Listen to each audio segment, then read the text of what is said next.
Nous allons maintenant passer à la conférence de mon bon ami et collègue Martin Jean-Pierre Polzinski. Je vous le présente brièvement. Martin a grandi en Belgique et est allé en Pologne pour faire une maîtrise en mathématiques théoriques à l'Université de Varsovie, qu'il a complété plus tard par une licence en mathématiques en Belgique et un doctorat à l'EHESS à Paris en mathématiques et informatique appliquées aux sciences humaines, options logique et linguistique. Il a travaillé chez MBLE Philips à Bruxelles, puis il a enseigné dans des universités du Canada. Il y a donné tous les cours du bac en informatique. Il a fait de la recherche en traitement automatique du langage naturel, en traduction automatique et en système d'intelligence artificielle. Son passe-temps préféré est d'inventer des jeux intellifiants, c'est-à-dire des jeux qui stimulent l'intelligence. À vous, Martin. Bon, merci. Merci pour cette belle introduction. Je vais quand même déballer deux acronymes. Je vais parler de praxémiotique et n'importe quel système de pensée a toujours des villains, des gens qu'on n'aime pas. Et moi, je n'aime pas les acronymes. Et malheureusement, j'en ai utilisé et je pense que le public devrait comprendre. C'est EHESS, c'est l'école des hautes études en sciences sociales. C'est à Paris. Et c'est une école où on ne fait que de la recherche et des défenses de thèses de haut niveau. Et il s'y produit là beaucoup de... C'est-à-dire c'est un endroit où une série de gens qui, pour une raison quelconque, qui ont occupé des postes importants, mais qui par la suite doivent se recycler dans leur carrière, bien, ils viennent faire une thèse à l'EHESS, comme par exemple des présidents de pays africains, etc. Par contre, MBLE, c'est Manufacture belge de lampes électriques, c'était un très gros... disons, une très grosse compagnie belge qui faisait partie après du concern Philips et qui malheureusement, suite à des circonstances assez ténébreuses, disons, malgré qu'elle était extrêmement importante dans le domaine de la recherche, de l'informatique, etc., a fait faillite, a dû fermer ses portes. Et moi, j'ai travaillé pendant plus de 7 ans au laboratoire de recherche de Manufacture belge de lampes électriques. Voilà, ça c'est pour faire. Alors, je vais vous parler de praxémiotique. On peut appeler aussi l'ingénierie de la notation.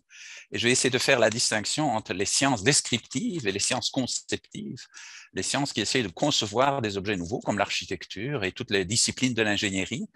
Alors, on les appelle sciences appliquées, mais elles sont plus que ça. Alors, je vais d'abord donner 4 sources ou 4 individus qui ont été importants dans le développement de la praxémiotique, bien que moi, j'emploie ce mot dans mon sens, et lorsque j'attribue des choses praxémiotiques à différents auteurs, c'est ma vision de voir les choses et d'employer ce mot. Évidemment, puisqu'il s'agit de sémiotique, mais sémiotique vue comme une discipline d'ingénierie, de création et de jugement porté sur des systèmes de symboles, pas des symboles isolés. On ne peut pas faire l'économie de parler de Peirce, qui est, bon, c'est pas le premier et le seul sémioticien, mais celui qui a le plus contribué à la création d'une science des symboles. Et un autre monsieur dont je vais parler, c'est Jean-Louis Lemoigne, qui est le créateur de la théorie générale du système. Et pourquoi je vais parler de ces deux messieurs en premier? C'est parce que la proxémiotique se trouve au confluent de 2 ontologies de la réalité. Monsieur Duffley a très bien parlé de notre conception du monde, il se fait à travers le langage. La conception de Peirce, c'est que toute chose est un signe. Bien sûr, ça doit être interprété comme un signe. Si je suis à Stockholm dans un café et on parle suédois autour de moi et que je ne connais pas le suédois, il n'y a pas de signe suédois qui arrive, c'est juste du bruit. Mais toute chose peut d'abord recevoir une valeur de signe, et puis en fait toute chose, mais ça c'est un concept philosophique qui remonte un peu à Berkeley, à l'idéalisme, est signe. Par contre, Jean-Louis Lemoigne, qui est le grand créateur des systèmes de gestion de la modélisation et de la création de systèmes de gestion dans les organisations, qui, vous savez, est quelque chose de totalement indispensable, puisque maintenant, on n'imagine même pas une organisation qui travaillerait sans ordinateur, et il faut comprendre tout ce qu'il y a en amont de cette recherche. Et lui a été un des pionniers de cette science en France, et puis a travaillé avec Edgar Morin, que beaucoup de gens connaissent, pour la théorie de la complexité, la théorie de l'intelligence et ces choses-là. Et pour lui, toute chose est un système. Donc, vous voyez, vous avez deux ontologies avec lesquelles je suis en gros d'accord, et la praxémiotique se trouve vraiment à la confluence de ces deux ontologies. Alors, Jean-Louis Lemoigne a repris à d'autres une classification des systèmes en une hiérarchie de 9 niveaux, mais j'en parlerai plus tard dans ma conférence. Je vais d'abord présenter les autres personnages qui ont joué un rôle dans la praxémiotique. Le terme, le premier qui a utilisé un terme semblable, encore que praxémiotique est un peu différent, il avait appelé ça, c'est un Polonais, Tadeusz Wójcik, qui était le disciple et l'élève de Kotarbiński, un philosophe polonais, mais orienté beaucoup plus pragmatiquement que les autres logiciens polonais, qui étaient très formels, très mathématisés.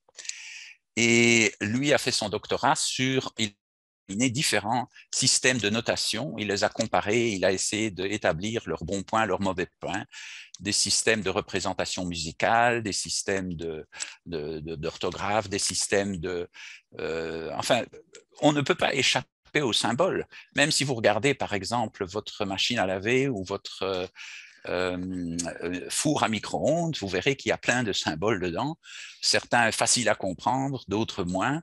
Et bien entendu, notre familiarité avec les téléphones cellulaires et tout ça font que nous baignons vraiment littéralement dans un monde de symboles électroniques. Mais le premier qui a en quelque sorte émis un jugement avec lequel je suis entièrement d'accord, et je vous donnerai quelques exemples très concrets, que les scientifiques et puis les techniciens et les technologues et toutes sortes de gens méritent vraiment de s'intéresser beaucoup plus en détail de l'optimalité des symboles. Il y a certains problèmes qui naissent parce que nous vivons dans n'importe quelle discipline. Nous avons des notations qui ont été standardisées, que nous apprenons, et ces notations ont certains défauts ou nous commettent ou génèrent des confusions ou nous amènent à commettre certaines erreurs. Et en fait, ce serait extrêmement utile de essayer de, en quelque sorte, faire du repassage, comme avec un fer à repasser, pour enlever des choses qui ne sont pas tout à fait utiles. Il y a cette célèbre blague russe que le transsibérien est une longue ligne droite, mais il y a un moment trois petits bumps, enfin trois petits, je ne sais pas comment on dit en français, trois petits,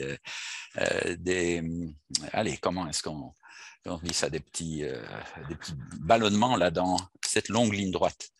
Et la blague soviétique, mais c'est plus qu'une blague, dit que quand on a demandé le tracé du transsibérien au tsar, il a pris une règle, mais ses doigts dépassaient légèrement la règle, il a suivi le tracé de la règle, mais quand il y avait ses doigts, évidemment, il a fait les petits bumps dans le tracé. Et en fait, évidemment, c'est une blague, mais il y a quelque chose de profond, c'est que beaucoup des aberrations dans les systèmes de signes que nous utilisons proviennent de certaines choses, de certaines circonstances historiques et autres qui sont parfois un peu bizarres. Alors, la personne qu'il faut admirer le plus au point de vue de développement de la praxémiotique, il avait appelé Notational Engineering, c'est M. Jeffrey G. Long, qui est un professeur à la Georgetown University à Washington, D.C., qui est maintenant retraité et qui a écrit un papier d'un intérêt considérable dont je n'ai pas voulu trop en mettre aujourd'hui dans ma communication, mais j'en mettrai quelques éléments dans mon papier final. Et lui a analysé, mais avec énormément de circonception, 10 systèmes de notation utilisés dans des domaines extrêmement différents comme la danse, la création de nouveaux idéogrammes pour le sport ou même comme langage idéographique, parce que tout le monde sait qu'il y a beaucoup de langues construites comme l'espéranto, etc., qui existent, mais peu de gens savent que des gens aussi ont essayé de créer des langues à partir de pictogrammes. Et il a vraiment fait non seulement un travail considérable, mais aussi il a essayé de diffuser ça. Et la conférence à laquelle j'ai participé, c'est en 1995, The Nature of Notational Engineering. Et c'était intéressant parce que c'était une conférence qui était patronnée par une association américaine qui s'occupe de la théorie de l'évolution des systèmes. Et donc, c'est intéressant qu'eux ont vu dans les systèmes de signes des choses qui évoluent et qui influencent, qui ont une influence réciproque en différents domaines de l'activité humaine. Aucun domaine de l'activité humaine, pensez à la musique, pensez à la religion, pensez au sport, pensez bien entendu à la production industrielle, pensez au commerce, n'est possible sans systèmes de notation qui ont été développés dans le cadre de cette activité, mais qui parfois manquent de cohérence avec d'autres systèmes qui sont très similaires, etc. J'en donnerai un exemple. Et ce qui m'a fortement frappé, vraiment fortement frappé, c'est qu'à l'introduction de cette conférence, le doyen de la faculté à l'université de Georgetown a dit moi, je m'occupe des conférences internationales. Washington est la ville la plus internationale qui existe sur la planète. Donc, je vois énormément de gens venant d'énormément de pays qui parlent sur énormément de sujets. Et je vous avoue que je suis blasé de toutes ces choses scientifiques. Mais votre conférence, elle m'a déblasé. J'ai senti que l'idée d'étudier de manière approfondie, sérieuse, les systèmes de notation, c'est quelque chose qui aura un impact révolutionnaire parce que, comme je l'ai dit, n'importe quelle activité utilise ces systèmes de notation, mais c'est comme l'eau pour un poisson. Les poissons ne sont pas bien placés pour étudier l'eau dans laquelle ils naviguent. Pour eux, c'est tellement naturel, c'est tellement évident qu'ils ne se posent pas des questions. Et même, on pourrait presque dire que les gens sont, et ça concerne la langue, ça concerne la religion, ça concerne les idéologies politiques, ça concerne certaines mœurs, ça concerne tous les domaines. Au départ, nous sommes totalement immergés dans ce qui se fait dans le coin de pays où nous avons grandi, etc. Et parfois, on prend des solutions qui sont loin d'être optimales et il y a peu de gens qui réfléchissent à qu'est-ce qu'il faudrait pour optimiser certains de ces systèmes. Voilà. Alors, je vais d'abord, parce que beaucoup de gens vont dire oui, mais ça, c'est des préoccupations de bas étage, des détails, des insignifiances, etc. Alors, je vais d'abord commencer par quelques exemples pour vous dire que ce n'est pas du vrai. Ce n'est pas vrai que ces choses-là sont insignifiantes. Bien sûr, je vais donner des exemples de l'informatique du passé, mais on pourrait retrouver des exemples dans l'informatique moderne. Et continuellement, des choses de même nature arrivent dans d'autres circonstances. Mais au début de l'informatique, quand on a lancé une sonde sur Vénus, on avait un programme en Fortran. Et quelque part, on a fait une confusion, quelqu'un a fait une confusion entre un point et une virgule. Donc, une boucle for qui devait aller de, par exemple, je donne ça comme exemple, de 1 à 10 000, si on a écrit ça comme ça, c'est la valeur 1.1 et la boucle restait continuellement dans la valeur 1.1. Et résultat, donc, il y avait une bug, une erreur sérieuse dans le software. La sonde a évidemment échoué, mais quand elle a échoué, elle a raté sa rencontre avec Vénus. C'est des dizaines de millions de dollars qui sont partis en fumée. Maintenant, ici, j'ai malheureusement le trait de... Vous voyez, ça, c'est de l'approximatique, ça, c'est mon curseur, et vous ne voyez pas la virgule, mais enfin, vous voyez qu'une virgule, c'est tout petit et ça ressemble beaucoup au point, et que malheureusement, dans le langage de programmation, on continue à utiliser ces deux symboles de ponctuation, beaucoup, et qu'il est inévitable qu'il y aura des erreurs. Ça, c'est une erreur qui s'est produite réellement, mais je vous prédis, je vous assure qu'il y aura d'autres erreurs qui vont se produire.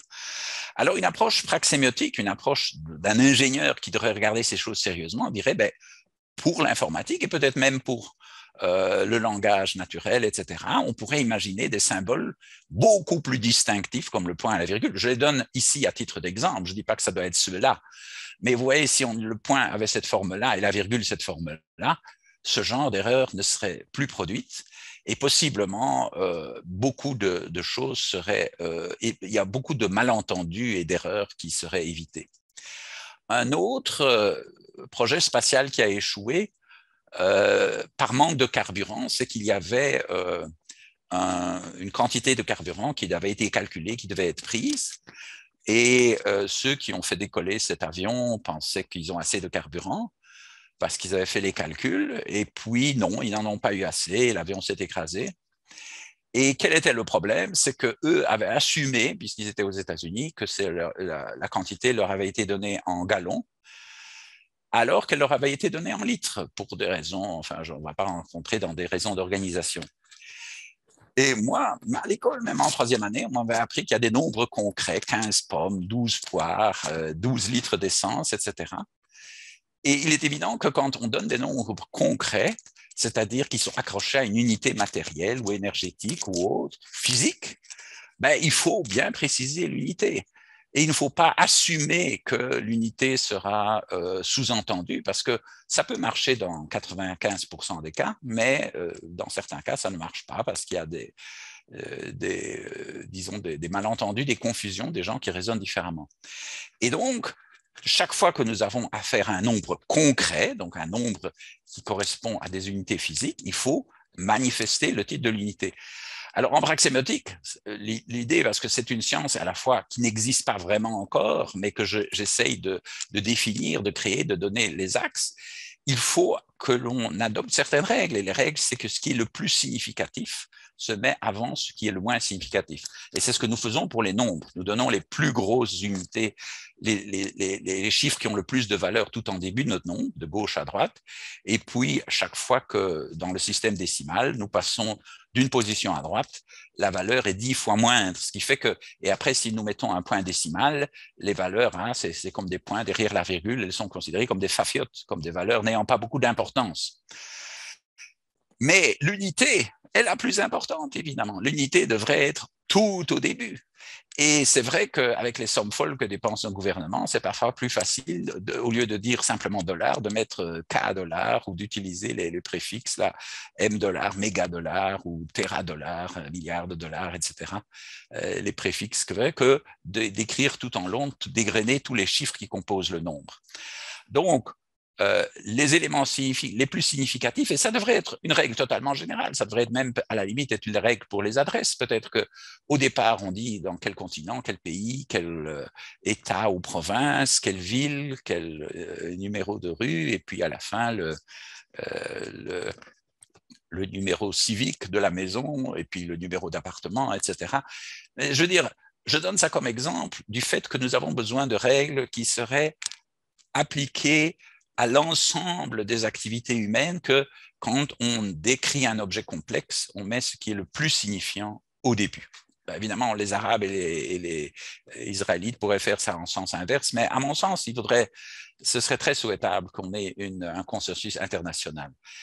Et c'est très souhaitable qu'on mette petit à petit, je ne dis pas que ça va se faire miraculeusement, etc., de l'ordre dans les systèmes disparates. Donc, j'ai regardé, par exemple, les gallons qui sont utilisés aux États-Unis dans le Imperial System de mesure, et regardé combien d'abréviations il y a différentes pour les gallons utilisés dans différents types d'activités humaines. Et en fait, bon, regardez, c'est incroyable. Ça a l'air, évidemment, elles se ressemblent toutes, mais il y en a quand même qui sont bizarres, comme ces points, etc. Certains mettent des points et d'autres pas, certains mettent une majuscule, d'autres pas, etc. Et finalement, ça crée de la confusion et des choses. Et puis, il y a des unités dérivées des gallons, gallon per minute, gallon per day, etc. Et vous regardez encore, tout ça est absolument pas systématique. Alors moi, j'ai donné notamment à différentes universités, notamment une année, j'étais invité à Laval, le cours de développement de systèmes, et j'habitais à ce moment-là à l'ancienne Lorette. Et à ce moment-là, l'ancienne Lorette possédait 4 voitures de police.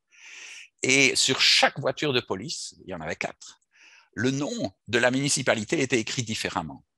Il y avait 2 fois l'ancienne Lorette avec l'apostrophe, mais une fois avec trait d'union et une fois sans trait d'union. Et puis il y avait 2 fois ancienne Lorette, une fois avec trait d'union et une fois sans trait d'union. Alors, disons, sur la voiture de police, ça n'a pas trop d'importance. Mais si après ça va dans une base de données, des choses comme ça, vous comprenez que ça crée des difficultés, ça crée des données qui sont, disons, impures, qui créent de risquer des problèmes. Quelqu'un cherche parce qu'il veut savoir le nombre de police. Alors, qu'est-ce qu'il doit mettre? Il ne peut pas dire qu'il y aura 4 orthographes différentes pour cette municipalité pour retrouver les voitures de police. Et bien entendu, les gens qui font les bases de données sont conscients, mais disons, ils ne sont pas très proactifs pour régler ce genre de problème. Il faudrait vraiment une méthodologie de vérification et de décision, comment on va. Bien sûr, je sais qu'il y a la commission de toponymie du Québec, etc.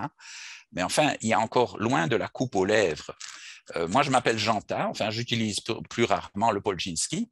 Et quand je recevais du courrier publicitaire, mon nom était orthographié Janta, Fanta, Santa et encore pas mal d'autres choses. Alors évidemment, je recevais les envois en double, en triple, en quadruple. Voilà. Alors, quand j'ai commencé à travailler comme professeur d'informatique à l'université de Regina, j'avais un ami chinois originaire de Hong Kong qui avait un doctorat en physique et qui avait travaillé comme superviseur d'un système de traitement, enfin d'une boîte qui traitait des données informatiques.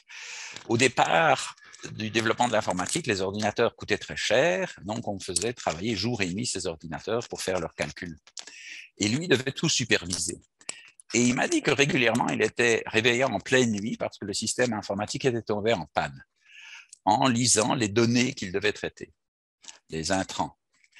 Et ce genre, dans 90% des cas, ce genre de confusion, que j'appelle une confusion mal sémiotique, parce que malpraxémiotique, c'est un peu long à dire, c'est parce que dans les données, les personnes qui rentraient les données avaient tapé une lettre O au lieu d'un 0, ou bien une barre verticale lettre au lieu d'un 1, vous voyez la lettre L minuscule au lieu d'un 1 ou d'une barre verticale.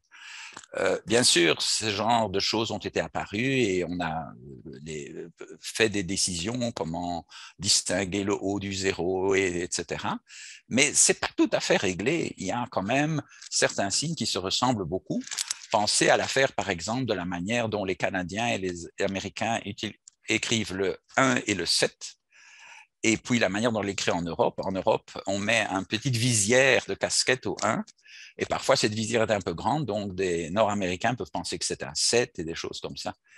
Et en ayant vu aussi beaucoup d'écritures calligraphiques, enfin de lettres liées, je me suis rendu compte que ça dégénère souvent et que certains signes, s'ils sont pris en dehors du contexte, peuvent très facilement représenter des lettres différentes et mener à des erreurs où un pharmacien ne sait pas lire la prescription d'un médecin et d'autres complications de cette nature.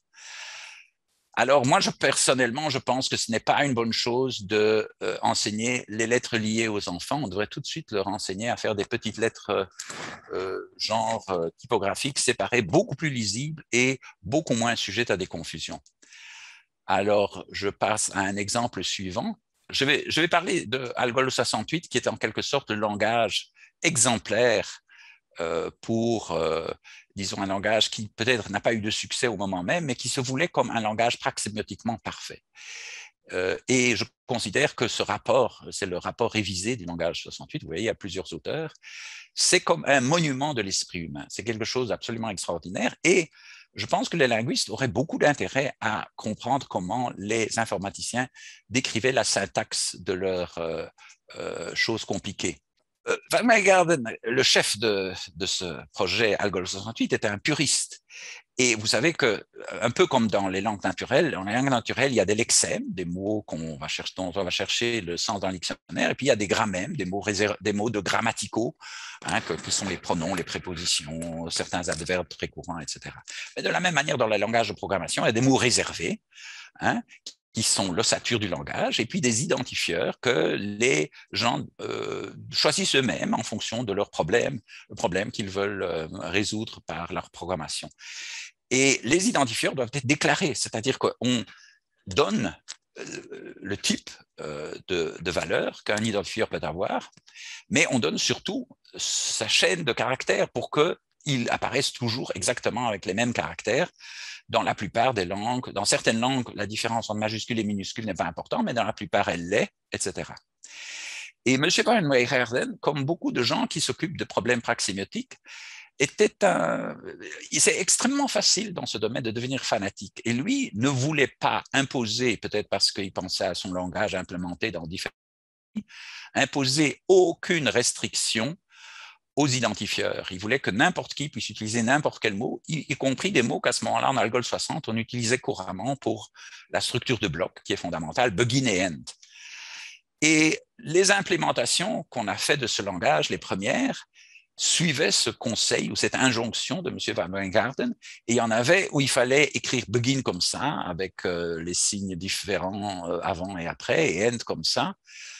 Et moi, l'implémentation où j'avais, il fallait mettre une apostrophe avant et après begin, avant et après end.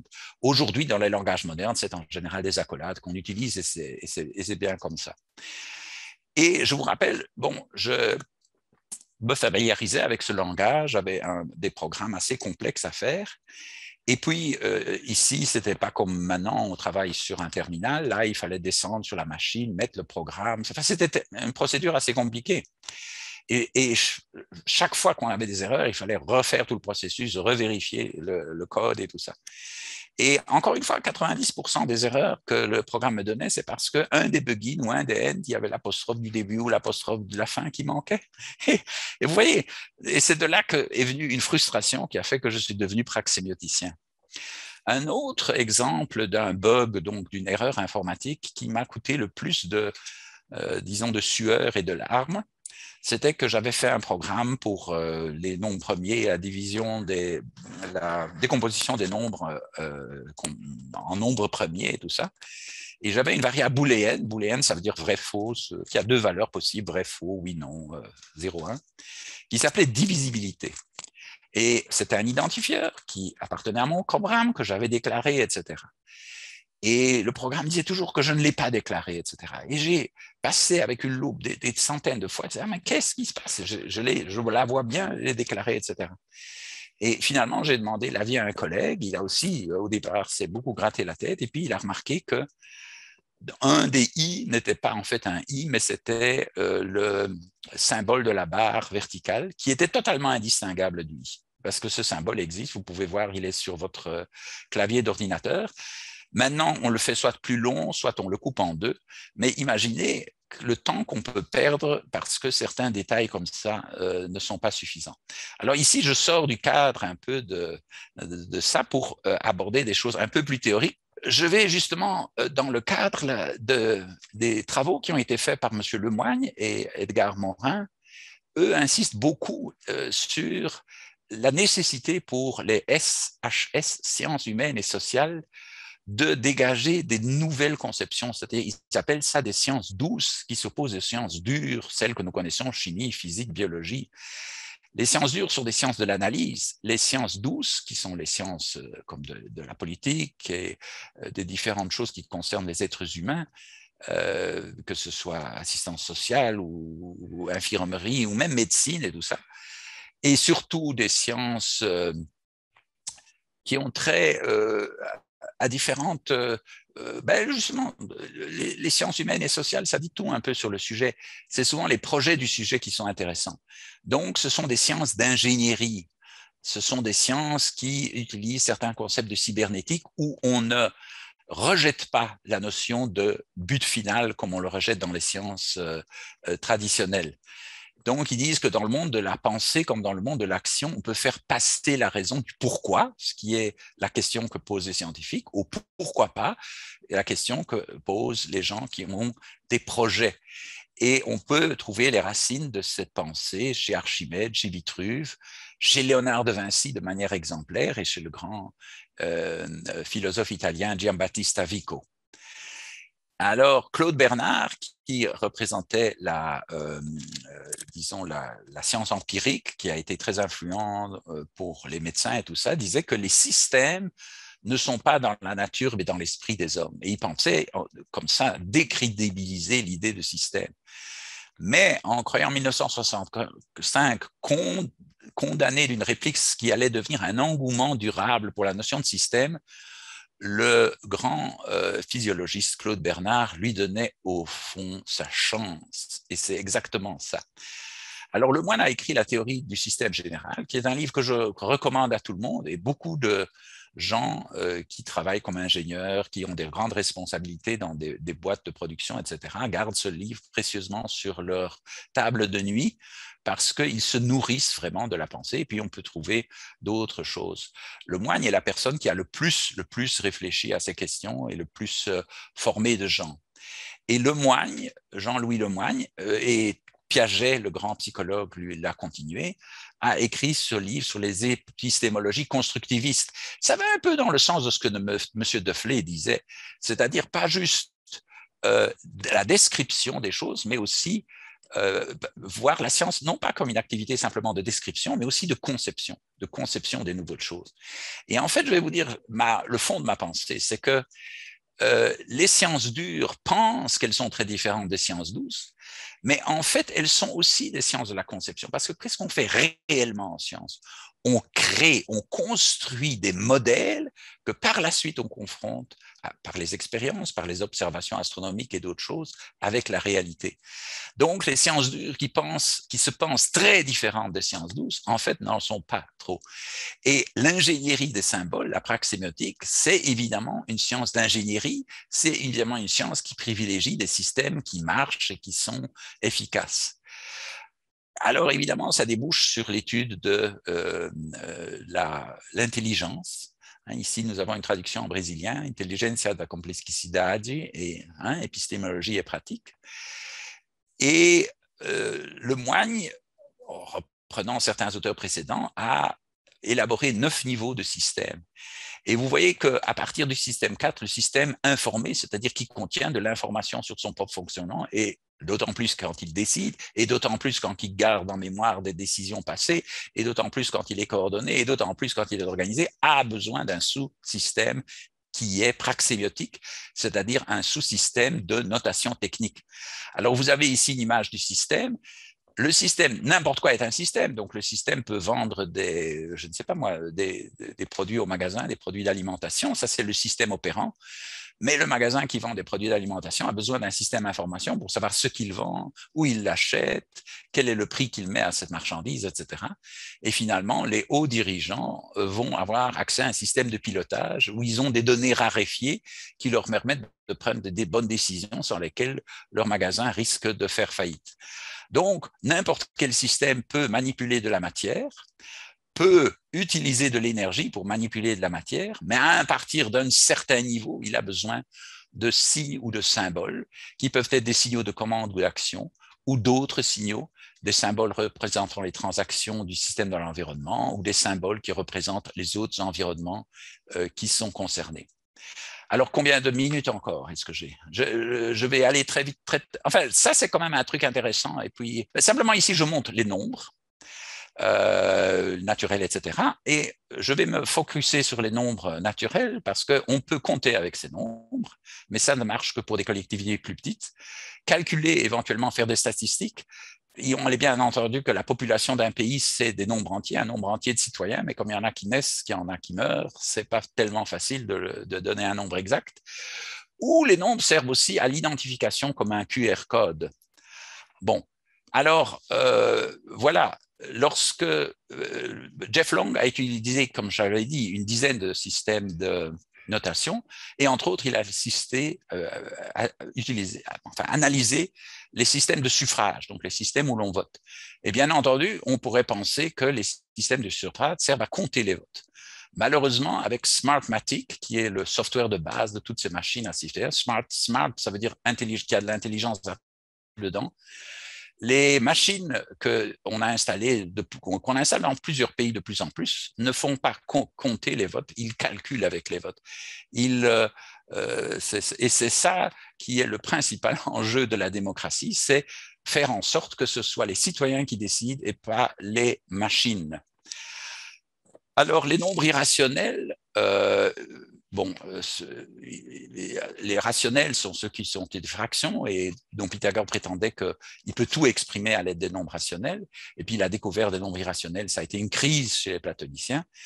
Et Platon a essayé de rattraper la chose en disant que radical 2 plus radical 3, ça pouvait faire, c'était très proche de pi. Donc, avec ces deux nombres irrationnels, plus pi, on pouvait s'en tirer, on pouvait rattraper le programme platonique de Pythagore. Alors moi je dis pour pi, merci Platon, mais non merci, parce que en fait, c'est pas la bonne solution. Et la bonne solution, c'est l'informatique digitale. Actuellement, nous connaissons 50 trillions de décimales de pi. Alors ici, je vous propose, là, puisque aucun de nous ne sait faire un QR code comme nous avons là sur notre passe sanitaire, ceux qui en ont. Alors ici, je propose, mais vous verrez ça dans ma communication, une manière de créer un idéogramme, je le décompose ici, un seul manière de faire un idéogramme qui peut coder tous les nombres de 0 à moins d'1 million, 999 999. Et ici, vous voyez, il y a une espèce de barre comme en hindi là, pour accrocher les symboles. Et vous voyez ici, quelle merveille praxémiotique, c'est que le 0, c'est la barre toute seule, il n'y a rien qui est accroché. C'est absolument merveilleux. Le 1, est-ce que vous pouvez imaginer un système, un truc plus simple pour représenter un nom? 2, 3, petit triangle, 4, bon, une espèce de V. Et puis le V qui est comme en romain, qui représente la paume humaine, et vous mettez ce V par-dessus les autres, par-dessus le 1, par-dessus le 2, par-dessus le petit triangle, puisqu'il est accroché à la barre. Bon, ici, j'ai dû tricher parce que je n'ai pas trouvé de caractère correspondant. Mais vous voyez que si vous étudiez ça, vous ne pourrez jamais l'oublier. Vous le comprendrez en beaucoup moins de temps que vous n'avez pris pour apprendre les chiffres quand vous étiez petit. Et voilà. Bon, je voulais parler de jeux, j'en parlerai une autre fois. Je voulais juste parler que la praxémiotique s'applique absolument à tout. Ici, il faudrait évidemment des critiques d'art pour parler de ça, mais je trouvais le terme tellement intéressant que je voulais vraiment vous le montrer. Et ma conclusion, c'est très simple. Ma conclusion, c'est que le wokisme, qui est très à la mode aujourd'hui, amène à l'irrationalité. Si quelque chose n'est pas woke, ça doit être cancellé. Tandis que la proxémiotique, qui est l'ingénierie des symboles, mène à la rationalité. Et si on voit que quelque chose est mal sémiotique, eh bien, ça doit être corrigé ou amélioré. Voilà. Je pouvais donner plein d'exemples de cartographie, dans énormément de domaines, mais enfin, je ne vais pas vous fatiguez trop et je vais m'en tenir ici et écouter vos questions s'il y en a.